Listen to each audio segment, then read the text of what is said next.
প্রতি বছর বাংলাদেশ থেকে +- $5 বিলিয়ন চলে যাচ্ছে বিদেশে চিকিৎসার জন্য। আমাদের দেশের বহু মানুষ, লক্ষ লক্ষ মানুষ বিদেশে যাচ্ছেন চিকিৎসা করাতে।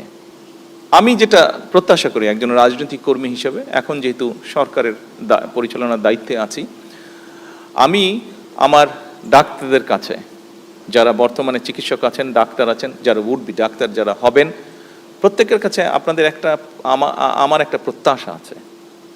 প্রতি বছর বাংলাদেশ থেকে +- $5 বিলিয়ন চলে যাচ্ছে বিদেশে চিকিৎসার জন্য। আমাদের দেশের বহু মানুষ, লক্ষ লক্ষ মানুষ বিদেশে যাচ্ছেন চিকিৎসা করাতে। তার ফলে আমাদের মূল্যবান বৈদেশিক মুদ্রাও সেই সাথে চলে যাচ্ছে। স্বাভাবিক এটা।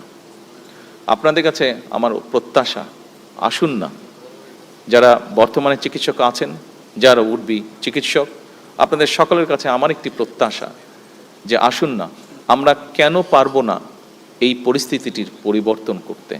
কেন আমাদের ডাক্তারদের উপরে আমাদের দেশের মানুষের আস্থা এবং বিশ্বাস দৃঢ়তর করতে আমরা পারবো না? এটি আমরা কোনো আইন দিয়ে করতে পারবো না, এটি আমরা কোনো প্রতিষ্ঠান দিয়ে আমরা করতে পারবো না। এটি একমাত্র সম্ভব হবে আপনাদের মানবিক অ্যাপ্রোচ এবং আপনাদের সঠিক সুষ্ঠু চিকিৎসা প্রদানের মাধ্যমে।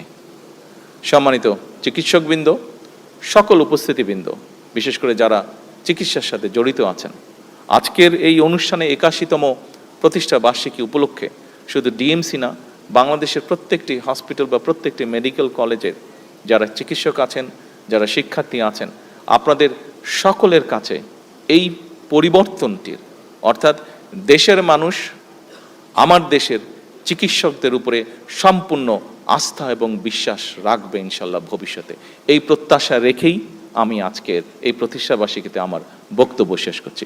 সকলে ভালো থাকবেন, সুস্থ থাকবেন। আসসালামু আলাইকুম।